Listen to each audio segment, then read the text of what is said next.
We are looking at what is the meaning of this acronym. What does BTS stand for? Well, there are three possible different meanings and explanations for it. What does BTS stand for? Well, it may refer to this South Korean 7-member K-pop group known as the Bangtan Boys.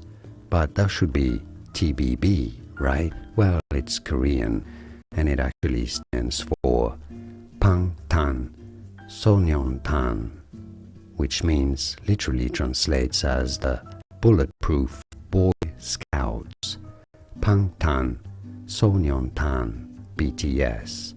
But BTS may also refer to better than sex. Indeed, why not? Especially in text messages, or a bit softer explanation is that be there soon. I'll be there soon is what it means. Here you've got it. Three different explanations. Bangtan Sonyeontan.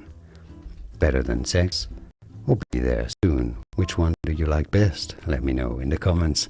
Like and subscribe if you found this video useful. Thanks for your support. Like it at least. It only takes 1 second, but it does help me quite a bit. Quite a lot actually. More videos for you here to learn more. Thanks for watching.